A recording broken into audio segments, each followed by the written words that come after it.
You're listening to Reza Riffs with Keith Reza and Alan Lee, right here on LA Talk Radio.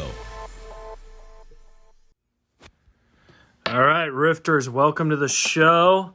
We're in Seal Beach at the great Gene Pompa's house.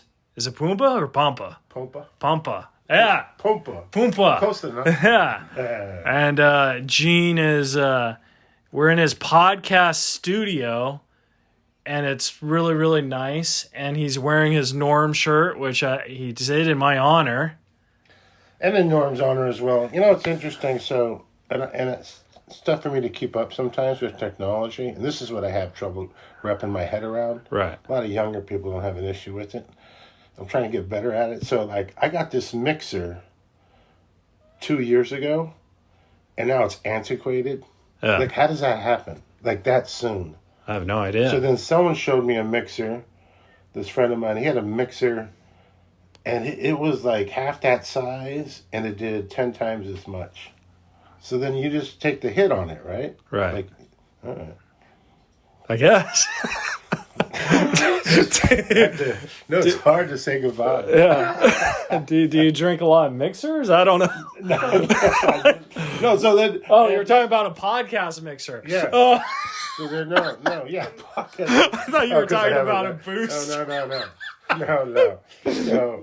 I meant the mixer. Of the podcast, right. And then I had a mixer I bought 2 years prior to this one. Right. Maybe 2 or 3 years. And that one is like beyond antiquated.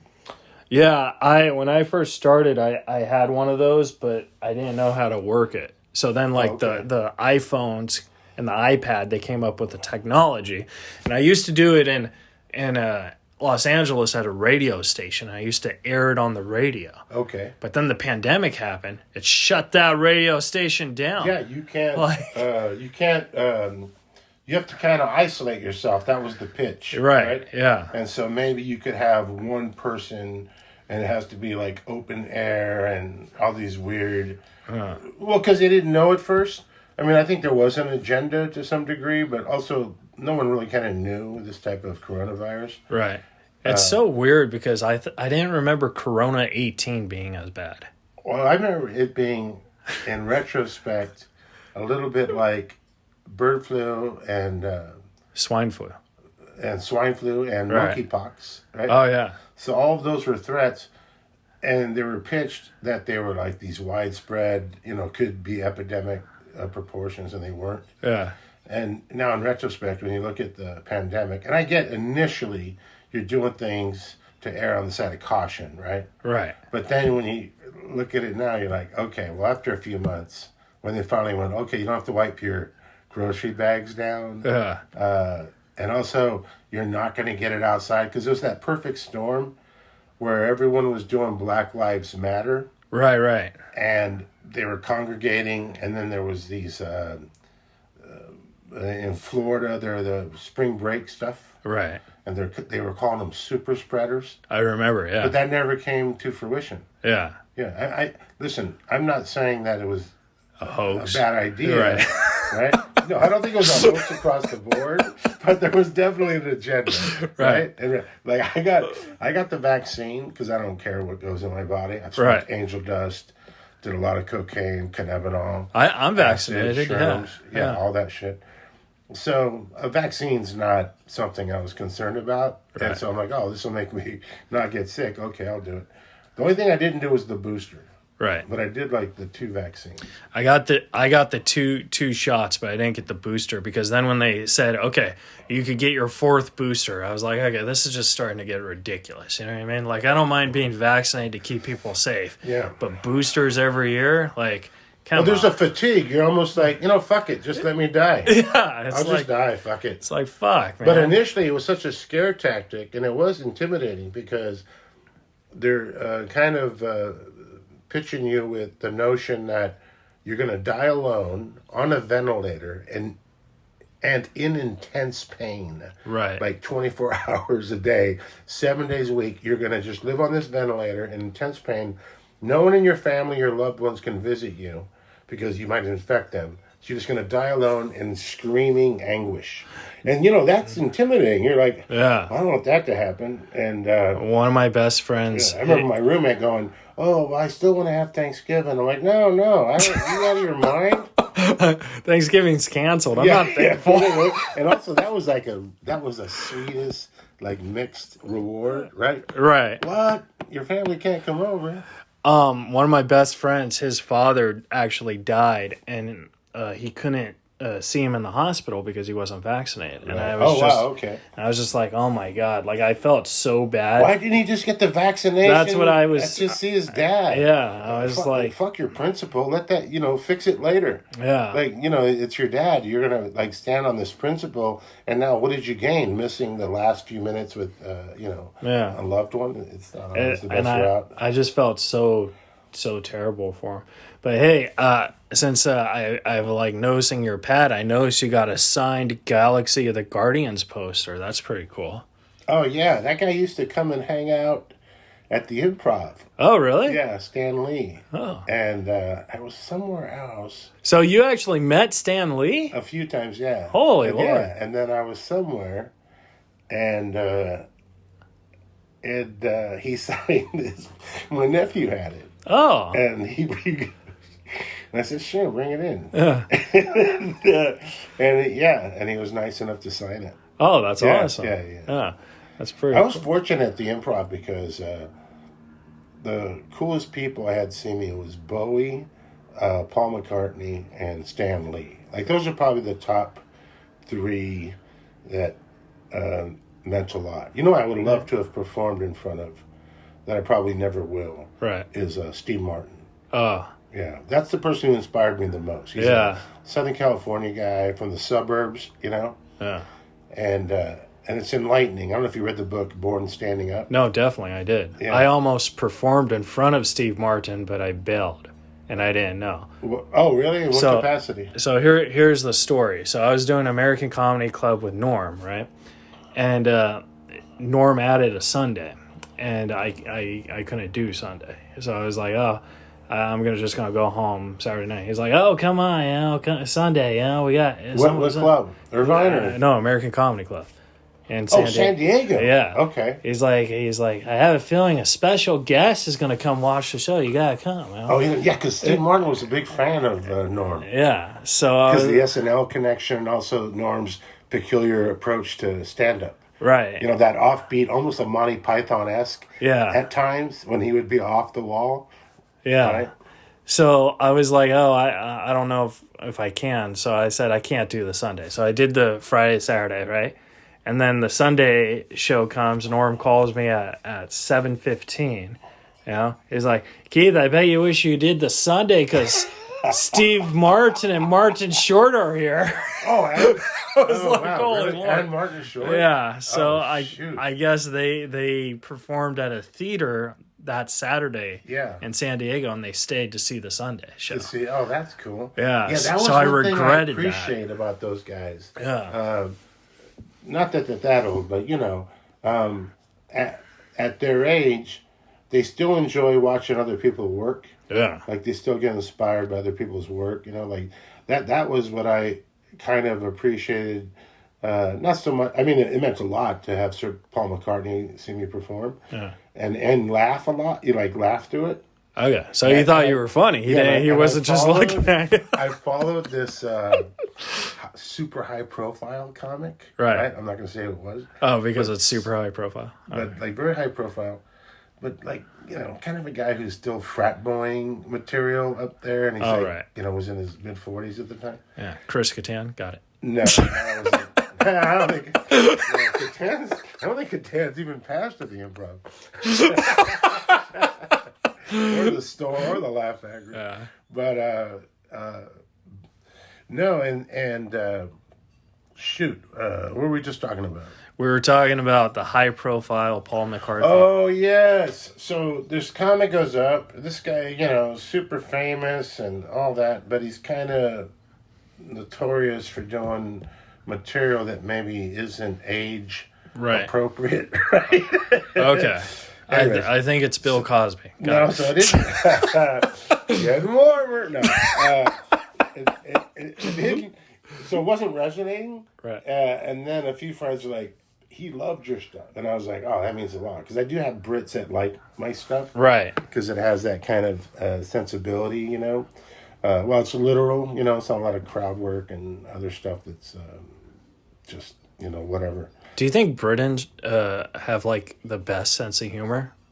Because, like, it's a very smart, dry sense of humor without a lot of pomp and circumstance. Yeah, because, like, I think Hugh Grant is the funniest romantic comic actor in the world, and I don't know if it's just because he's, like, English or British or whatever. Well, but he's handsome. Like he's not that handsome. But Elizabeth Hurley, you know, what she said about him, because she was talking about her boyfriend, like, after him, right? And when he got caught with the prostitute, the transvestite. It was a transvestite? Yeah. Oh, I didn't know that. And her name escapes me, but something I want to say Brown. Divine Brown. Yeah, Divine Brown, maybe. And I thought that was cool. I'm like, you're having sex with a beautiful, one of the most beautiful women in the world, right? Elizabeth Hurley, like, she's still flawless. Yeah. You know, and she's, you know, cool and like she seems very smart and warm. And you still, like, had to get your side jollies on this. I thought it made him cooler. Yeah. Well, there's some. Like he's like, you know what? Yeah, that's fun too. But I also like this. It's like, oh, right. And then he handled it. He handled it, and you know, he disappeared for 3 years, and then he came back. Now he's no worse for wear. Because he's like, what, 63, still working, 64? Yeah, he's an old guy. Yeah. But no, that's just, but some guys, like, there's a dare, like, I don't know, it's like Adderall, what's that word? Adderall, or like the you know, not androgynous, you mean the adrenaline? Adrenaline, yeah. Okay. Yeah, some people get a thrill off, like, you know, paying a lady $50 and hoping not to get caught. You know what I mean? Yeah. There's an extra sensation to it that makes it more stimulating, or at least additionally stimulating. Yeah, right? Yeah. There was a news guy on KTLA, I think it was. Right. I don't want to say his name, but because he's high profile. Not anymore. Not anymore. He isn't. So now he's in the you know where they keep the dead bodies. He's in the He's in the ground. But so here's what happened, and this way I feel terrible in a way, right? Just because I have a child. She's not really a child anymore, but anyway, this guy, gregarious news anchor, he's beloved. Everyone likes him. This and that, right? And he dies in a Days Inn hotel. Right? Like in Burbank, I think. And what it turned out, he had like a wife and daughter. A wife and daughter. But also, he liked being with men. So he was at like this sex orgy doing ammo nitrate, poppers, I think it's called, and getting ass fucked, and had an apple in his mouth or some shit. One of those, I don't know if it was an apple, but it was something. It was something. He had a ball gag. Is that what it's called? A ball gag. He had a ball gag. He's getting fucked in the ass. Right. And then the ammo takes a wrong turn, you know? What could go wrong? Right? So his heart ends up, and then he's just out. Oh, he died right there? Yeah, he died. Holy Lord. So then it's this big to-do, and everyone's sad, and it's... Like, we can't tell his wife. Yeah, and then all of a sudden, it comes to fruition. But this is how much I think this guy was beloved, or he's really well-liked. They didn't pile on. Like, surprisingly, you would think TMZ and other places, they would have piled on it. Right. But it turned out he was just one of those guys... Like in the olden days, that would be the guy that wore women's underwear. Right. But now it's obviously another level. Yeah. I suppose. I don't know. But I haven't tried it in a while. I was just like, man, really? Yeah. And I just don't say his name because of No, I get it. his Some child, most of all. Yeah, but it went away. His child might listen to this. Yeah, it was like 4 years ago. Yeah, she's a big fan. Yeah. It was 4 years ago, I think, is when it transpired. But man, but I'm saying that there's these individuals. They're doing fine. Life is good, right? They got someone they love and care about.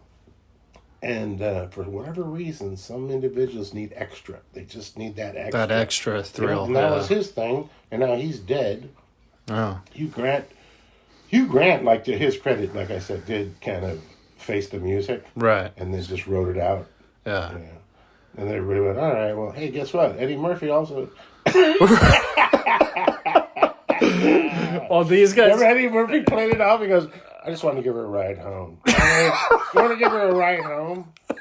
Is that what he said? Yeah, he had a transvesite also. Oh, I didn't know Back that. then they didn't call him transgender. To be honest, I don't know the difference between transgender and transvestite. Right.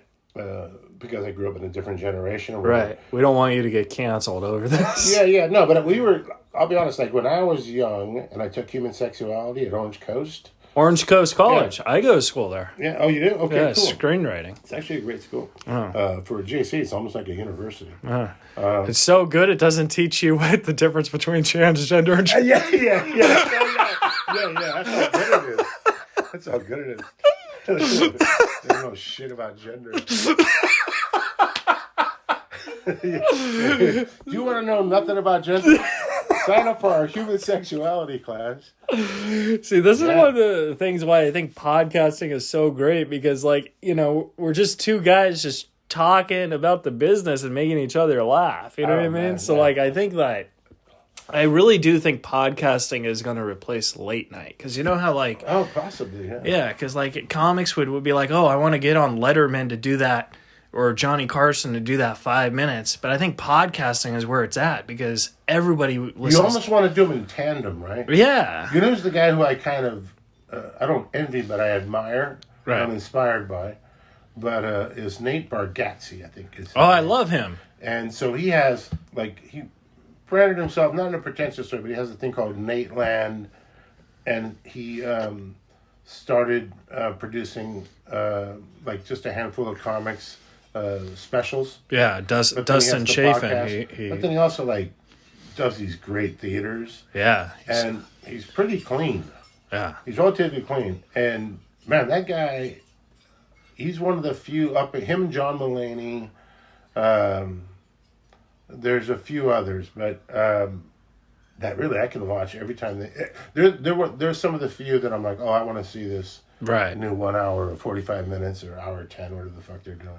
Now, when you see guys like that, does that like inspire you to do that, or because you just like doing the 45 minutes and then getting out? That's true. Have you ever like tried to really nab that 1 hour, maybe 1 hour, 10? Yeah, I've because I had to do hours on college, on the college circuit. Right. And so I did the hour, but it felt like you're doing filler. Right. So the most I will usually do on stage when I'm headlining is an hour. Right. Like that's the most I'll do. I'll do 50 to an hour. Right. Once in a while I'll be like, all right, I'll map it out, to the, fucking 10th power.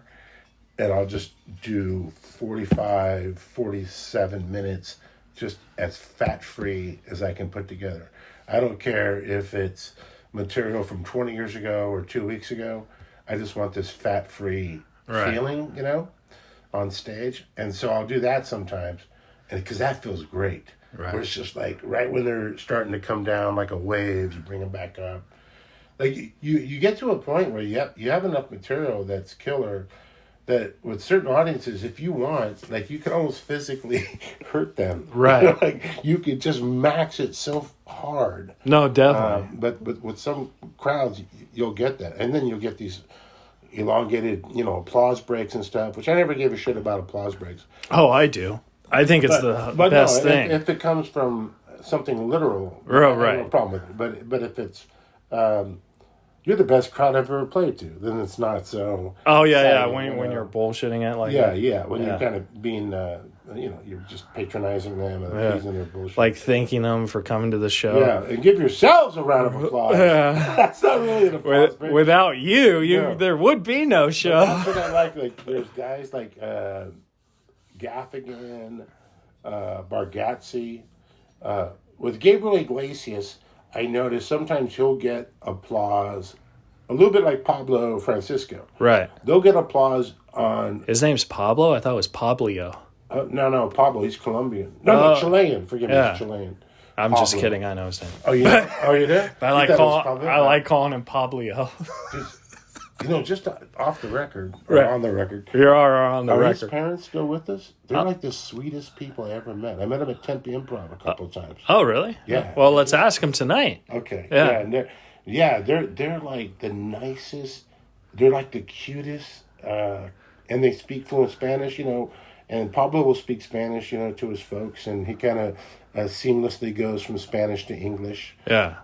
Have you ever tried doing comedy in full Spanish? No. I don't have a grasp of the language that well because I spoke Spanish to my grandparents, right? Because I had to, but my grandparents came over here in the early 1900s, right? So my mom's first language was English, and also my dad's first language was English. His parents were also from Mexico, but they were like the youngest in their families, to a point. So their first language would be English because of their older siblings. Right. But, there was no immigration laws in the early 1900s when all my grandparents came over. And by the way, that wasn't anything I did skillfully. Right. I had nothing to do with that. It was just coincidence. They just happened to come coincidentally at a time. Because I was sharing these people with him and Han. Right. Well, my God, dude, you didn't control that. You didn't strategically say, "Oh, have me born here." It's funny because when I was driving here, my grandfather actually lived right down the street. So, when I was driving here, I was just getting all these memories of how I used to go to his house every week and just So it's a very much. I know it sounds cliche to say it, but it is like Mayberry, as in Seal Beach. Yeah, because there's a lot of people I'll meet, and they're like, "Oh," and they'll tell me similar stories where they had relatives that lived here, but it actually still hasn't changed that much, even from 50 years ago. I do have a question. It's less racist. Yeah, definitely. I do have a question for you. When you go to the pavilions, are you the biggest celebrity there? Do they say? Dude, I'm the biggest dude at pavilions and Trader Joe's. Don't get me started on Sprouts. Yeah. I saw Dennis Rodman one time at a Ralph's, and he was really cool. This was when I worked at Ralph's, and it was 1 a.m. So the store is about to close. So he goes on a loudspeaker. He's like, "Yo, Dennis Rodman in the building, gonna buy everyone their groceries tonight. All right." So he does that, right? And then legit. Rodman's in there and he's gonna pony that stuff up. Yeah, so he's doing that, he's right? Notorious for that. Yeah, and then it's 1 o'clock in the morning, so I didn't know where all these people, but they must have been in the back. But then 10 cars just came rushing. Oh wow!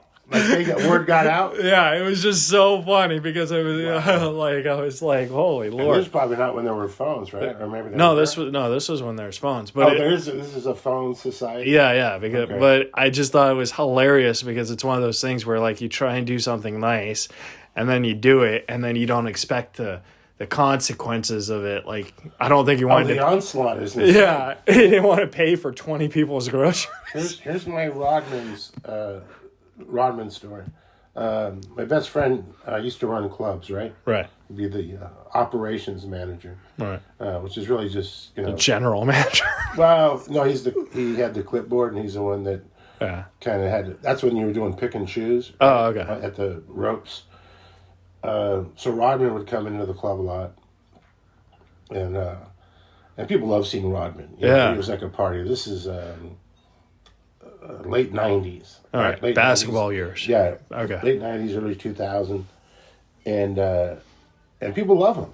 He's actually kind of adored, and he's a really nice guy. Yeah. Nobody easy going. So. And he wears dresses. So one night, that's right. Remember he married himself? And everyone thought he was bananas. And now it's like, that would be nothing. I mean, really, Rodman. That just goes back to the problems Rodman we all did it have. back in '98. Yeah, show us something new, right?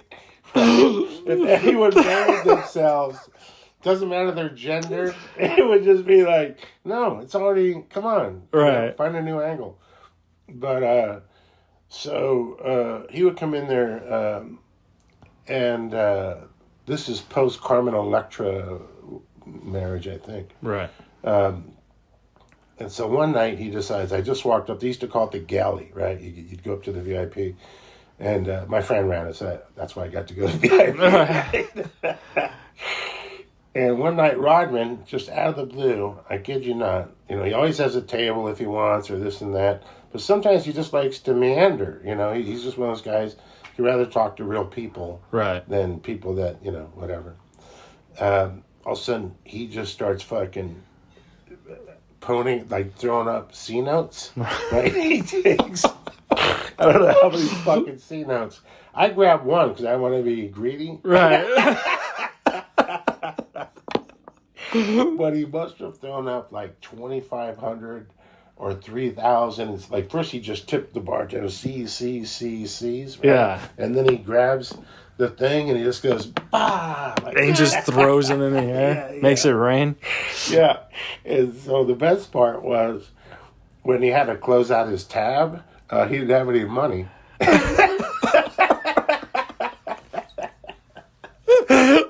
So everyone else had to pitch in. He was like, oh man, you just saw, what are you talking about? I expect me to pay for this. I just took care of everybody. Oh man. And I think he squared up later, but yeah. But he was that kind of a madman in a way. But he's also sharp, man. When you hear him talk about race, it's interesting. It's compelling. Yeah. Because he knows who he is, when he talks about certain things, he goes, they just thought I was this another broke ass nigga, right? and that's not how it was. I got a brain, I got a spirit, I got a soul. Right. And they didn't know what to do with me. He just had this semblance of, he actually had some intellect. Like there was a method to his madness. Oh, definitely. Well, here's the thing that people don't know is when Rodman was with the Pistons and the Spurs, I mean, I'm not going to say he was a great scorer, but he was a guy who was probably averaging 12 points. Like he was... Oh, yeah. Like he could... And he could surprise you. Yeah, he could surprise you. He just drop a 3? Yeah. And then what he does. Then when he went to the Bulls, everyone thought, oh, the guy can't score. He could just rebound. But he was actually, a good, Oh, he was a key figure in those championships. Oh, definitely. Without question. Yeah. When he came to the Lakers... I loved it. I did too. He comes to the Lakers... Kurt Rambis is the coach. Right. So now you got a crazy coach and a crazy, right? Because Kurt Rambis was a little... nuts. Eccentric. Yeah. But he was very aggressive on the court, right? Right. He was a breath of fresh air at times. He was like the white Dennis Rodman. He was. He kind of was, because he was like that insane. Right. And I think sometimes, not by any stretch, I think for white guys, they have to prove their mettle sometimes. Oh, yeah, definitely. Because, they can get played, and you got to let, like Larry Bird, like all those guys, they're going to prove, no, I love you. It's not a race issue, but I'm not a pussy. Like, right. They had to kind of really convey that. Otherwise, they would be kind of, marginalized and just didn't. But now it's like, I want to say like 30% of the players are probably white. Or Europe or something. Oh yeah, sure. Definitely. So because some of these specimens, yeah. How do you say his name? Josic. He's from the Denver guy, Nuggets. Oh yeah, Novick or some of the stuff I saw him do. I was like, oh man, you're stronger than LeBron. Yeah. Because he did a thing where and this is a big dude. He stepped back. He's like falling backwards, but he has the strength, like way behind the 3-pointer. The 3-point line, whatever, and he somehow just hurls that thing, and it sinks. And I'm like, how do you have that much strength where you're like falling back and you can still Yeah, some of that's why I've never liked the Jordan LeBron argument, right? Because they're all different eras. Oh no, you definitely can't really compare them. It's just dumb. Yeah, I mean, I'm very stupid, when it comes to sports. Like, sure, me too. If you ask me who the best hashtag me too. Yeah. If you ask me who the best NBA player of all time is, I'm going to say Eddie Jones. You know what I mean? So, I like Eddie Jones. And he's not even close. So, but... because what happens is it's gotten so scientific. Right. Like I talked to this There's a formula at times, and he played arena football. Okay. And... Can you name drop him, or... No, but he just kind of knows. Yeah. No, but he just knows the ins and out. Oh, I don't want because I don't want him. I don't want people converging on him and just probably situated with his dog. Right. No, but he'll go into specifics about stuff. I'm like, man, like the way I look at the NFL, the way I look at football and everything. Right. It's so scientific now. A lot of it just goes over my head. Yeah, definitely. Where before I was just like, oh, he needs a front line. Okay, I get that. Oh, I know it's a mobile quarterback. I know what this is and that is. Yeah. But then they start going into specifics. Oh no, he's an edge runner, but you're like, okay. It's kind of like there's way too many layers to it. It's kind of like Lamar Jackson, where the guy's the starting quarterback, but he can't throw.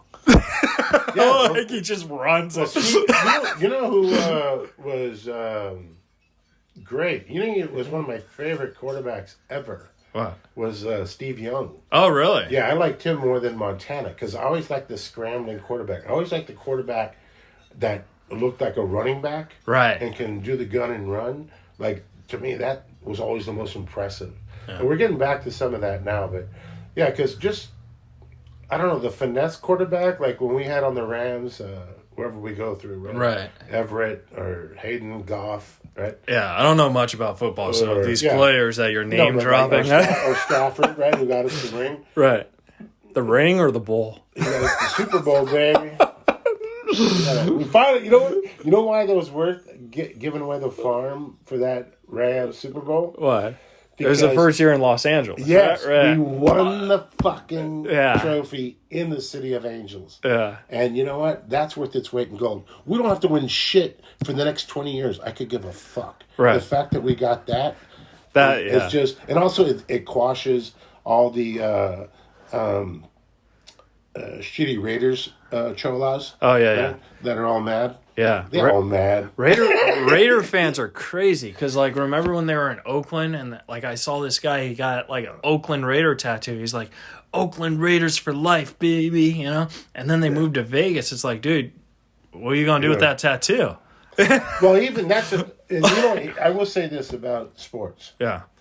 If the Rams had changed their name when they went from Los Angeles to Anaheim, which was a weird thing back then. Right. Because Orange County and LA had a weird contentious relationship, which was... They still do, yeah. Yeah, kind of still do. Like with the Angels. How pissed off were people with the Angels when he added the city of Los Angeles to the name. Yeah. It's just a great example. But so the Raiders stayed the Raiders in Oakland, Los Angeles, and Las Vegas. Right. If the Rams had changed their name from LA to Anaheim to St. Louis to, I don't know, the Bananas or something, right. Who cares? I would have been done. Yeah. Because they kept the name and they came back and they still had the name. It was easier to stay a fan. Definitely. You know what's funny is that people will be, they're just big corporations and billionaires that don't give a shit about you. I'm like, yeah. Oh, you think the other owners gave a shit about us? Really? You think the Jets care about me? Yeah, you think the owners from the 70s and 80s gave a flying fuck? Well, now that you put it that way. Most of them did. They didn't give a shit. They wanted to make money. Yeah, that's all. Yeah, that's all it was. It's like one of the older men that are rich, or older people that are rich. What they want, or even middle age, whatever. What they want is monuments when they leave the planet. Yeah. So when they buy a sports team, it's like the last trophy. It's the last feather in their cap to say, "Look what I did." Yeah. Look at this legacy that I created that gets to live on. but no one gives a shit.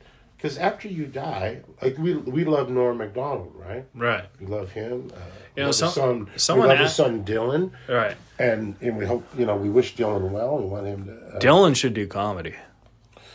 Yeah, perhaps. I know. It's sometimes the kids, they don't have that gene. They have a different gene. Yeah. Right? Like my daughter doesn't want to do stand-up, but she's good at sketch, and she's a very accomplished actress. Oh, really? Yeah, but sometimes they don't have... You think she'll do my podcast? She would you son of a bitch. But no, she graduated USC right. A couple years ago in their School of Dramatic Arts. But, they're very accomplished. But the thing is, you can't put a square into a triangle. And so... And by the way, the last thing I want... If I had a son, right, as sexist as this might be, I'd have no problem with him going into stand-up. Right. Having a daughter, I mean, it's a little better now, but having a daughter go into stand-up, it would just freak me out. Just because I love her so much, I'd be happy for her. Yeah, you get but those the thought crazy... of her traveling 20 weeks a year... You get those crazy bookers and yeah, that would kick my ass. Yeah, and those like... yeah, I get it. I mean, I've had that experience, because I'm a good-looking dude, but... Yeah. Well, anyway. Chicks say you look like a young... who's the guy from Michigan, does all those documentaries? Oh, Michael Moore. Yeah, you're like a young, sexy Michael Moore. Yeah. It's so weird because someone actually brought that up to me once at a show. She's like, she's like, instead of Jeffrey, because I do this joke about how I look like Jeffrey Dahmer, and she's like, instead of Jeffrey Dahmer, you should say Michael Moore. I was like, I think that's worse than Jeffrey Dahmer. It's almost better because it's darker and funnier. Right. More, here's the thing, like, which I hate on stage. Right. I won't do it. Once in a while, Paul, Rodriguez, he'll touch on certain things politically or this and that. I just never do because I want to get the material out, first of all. Right. I want to work on the I think you bits. should do it tonight. No. Just go hardcore political? for 6 minutes, just be like, yeah. Like, favorite Biden, then favorite DeSantis, then favorite Trump. Right. 2 minutes each. Just Go be to like, bat for Nikki Haley. Yeah, just start mixing them all up with the same fervor. yeah. No, I don't know, but it's just that thing I don't like doing. Norm was good with that. He never really put too much political bullshit in his act. Right. But when you talk to him personally, you could see he kind of, he's a pragmatist. He was a lot like me. He was more of a pragmatist. But he could lean conservative. Right. Because liberals are so fucked up. Like, they really are. And I'm a liberal, don't get me wrong. Right. But when you look at Oscar So White for the past fucking 15 years, it just shows us that liberals don't give a fuck. They're as racist as conservatives. No. And it's gone on for a very long time. So there's no, cure-all because, you got a liberal in that position, so they're going to be more fair-minded. No, they're not. One of the last jokes I wrote with Norm is because Trump just lost the second presidency, and we wrote, the only reason why Trump lost is because everyone who voted for him died of COVID. That's a good bit. And that's actually a good bit. Yeah, and he was but like, man, that also will stoke the ire. It was like, holy Lord. I was like, Norm, if you put that on the new special, it'll be great. But some people, and when you did the Zoom thing, you didn't put it in. But I mean, I wish you would have, just because. But here's what happens. Then his legacy becomes, he was a staunch conservative. Right. No, he wasn't. He really was a pragmatist. We would talk about Fox News and CNN, right? Yeah. And so his pitch was, he said, Fox News, they have a better approach, right? And I go, why? I say, why do you think that? He goes, because they're laughing. They're easy going, Fox. That's something he would totally say. Yeah. And CNN, we got breakers on there. Everybody cower down, Oh, man. And it was, but that was, like his perspective on it. You know what's weird? I thought was great. You know what's weird is for the last 8 or 9 years, I just thought you hated me. Like, literally hated me. No, that's not true. No, and I feel like I never gave you a second thought. Thank you. I appreciate that. No. And then when Norm passed, I just feel like you and I have gotten closer. I'll tell you what transpired, what upset me. Uh-huh. And it was a dumb. It was a fair thing to get upset about. Okay. But it wasn't something that I should have been upset about that long. Right. Because to be honest, I don't even know. So this would be good. I'll tell you what it was. All right. So Mitzi Shore was bedridden, and she had Alzheimer's and stuff, and Paulie was dealing with that. Oh, this is when I said I wanted to interview her. And you wanted to interview her, and a couple of people said, "Listen, man, she's out of sorts. She can't really be interviewed." And you were adamant. You said, "Well, I'm going to interview her anyways. I want to interview her anyways." Right. I guess to get a get, maybe, as a young person, who knows? Yeah. And to me, I remember that. Yeah, and to me, I was like, that's not a good reason, because maybe she is a comedy club owner, but she's these guys, Paulie and Peter, that's their mom, Yeah. And her going through what she's going through, to force that issue and go in there knowing she's out of sorts. However, is an unfair thing to push. 100. That was my perspective on it, and I thought you were being somewhat unreasonable. 100% agree. However, not making excuses. I didn't know she was that sick. I knew she was sick, but I didn't know she was dying. I didn't know she had Alzheimer's. So I knew that she just retired, because when this happened, she just retired from the store. And that's when I did it. So I didn't know it was like, keep in mind, I never performed at the store too. So I don't really know the ins and outs of her sickness. You know what I mean? And she's an iconic figure. It's like interviewing Bud Friedman. Yeah. And to be honest, I tried to even Jamie. Yeah. I mean, like even Jamie, but because Jamie Kennedy? was the youngster. No, but he was the youngster in the group. Yeah. Mitzi would be like probably in her 80s now. No. So that's fair, but like Bud was 90 when he left. I think Jamie's 60-ish, 63, 64. Yeah. I mean, it's funny to look at that and go, that's young, but compared to some of the other, people, the founders of those LA iconic clubs. Yeah. And like that's fair, but like I said, I wasn't aware of how serious it was. So that's So, and then also with like social media and texting and stuff, you misread things.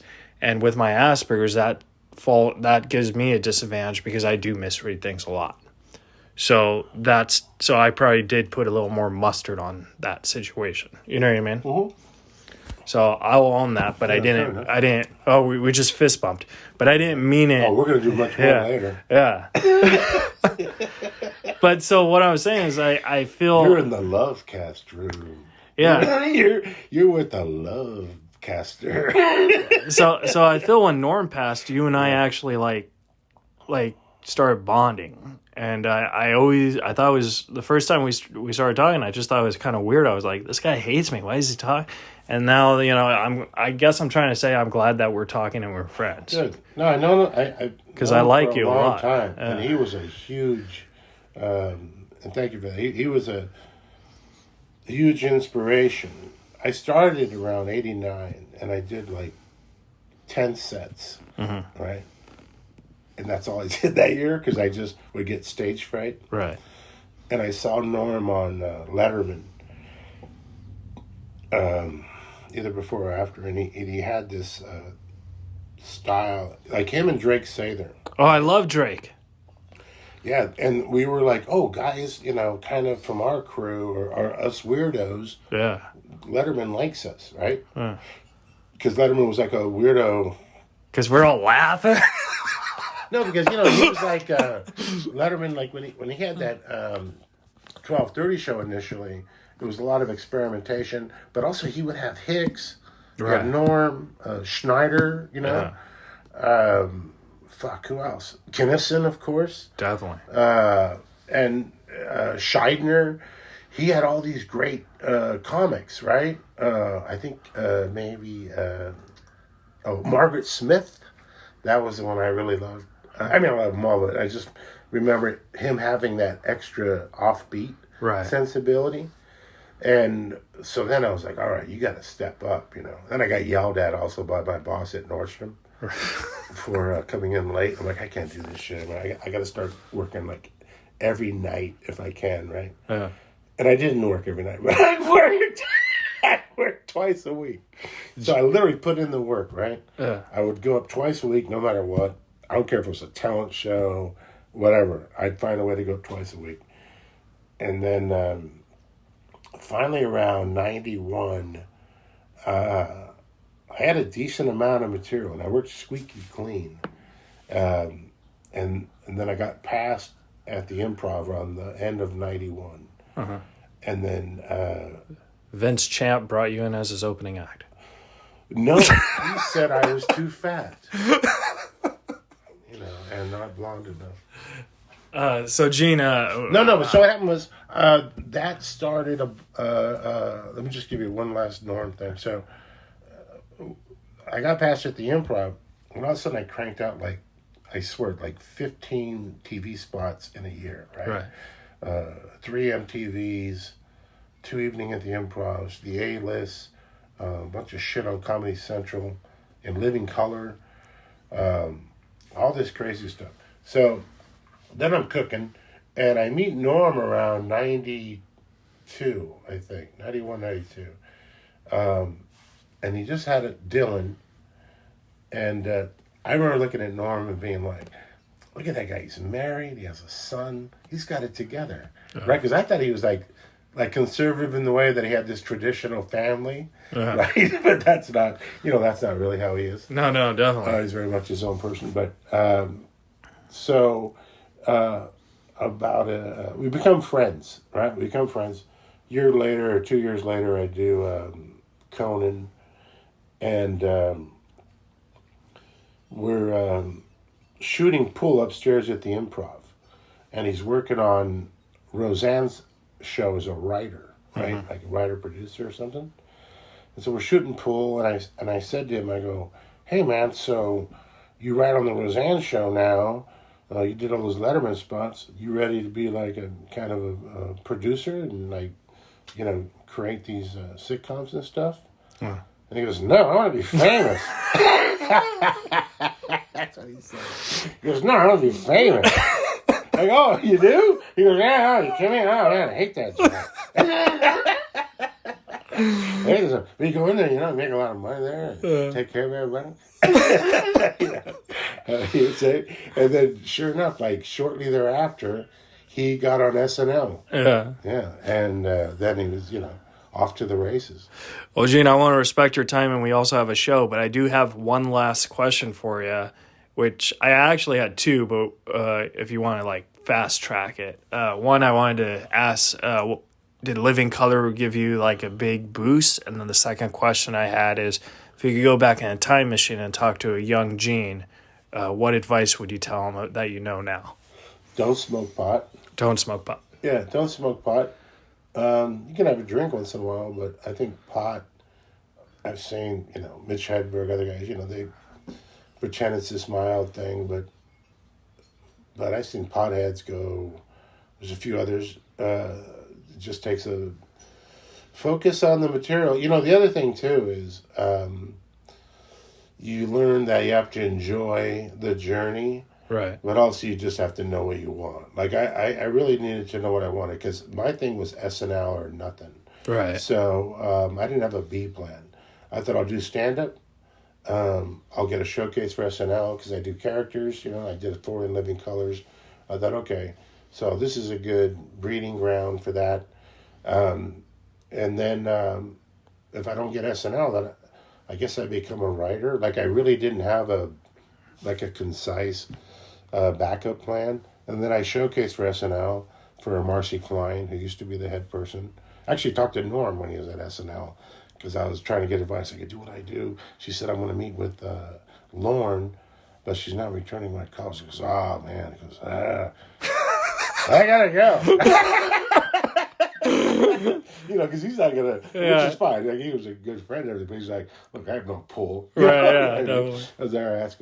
And so but it didn't transpire. You know, had a meeting with Michael Shoemaker, who was head of the writers, and it looked promising. I went in there with Lucian from the comic strip as my manager, and it just didn't transpire. And after that, I was just kind of in free fall. Like, I didn't have a backup plan, so the only thing I knew how to do was stand up. Right. So I pursued that. I got a few other acting parts along the way and some writing parts, but really, my thing is have at least 3, avenues. Don't put all your eggs in one SNL basket, Right. or one Tonight Show basket, like you were saying. That 5 minutes isn't going to mean much, but if you do 10 of them, it might. If you're following it up with an hour of new material every few years. Yeah. But yeah, and I think the thing that Norm and Dave Attell had in common, and I see a few comics like this, but they come to mind immediately, is that they're perfectionists sometimes. So if you notice, Norm didn't have like 6 1 hours, and Dave Attell doesn't have 6 1 hours. Yeah. Because they always wanted to be a certain level before they released it, and they were very self-critical. Norm and Attell can be very self-critical. And so people had to force them to go, okay, just let it go. Just send it out less than perfect. It's still brilliant. Right. And I think that was something like when he left that final hour, the way he shot it on Zoom.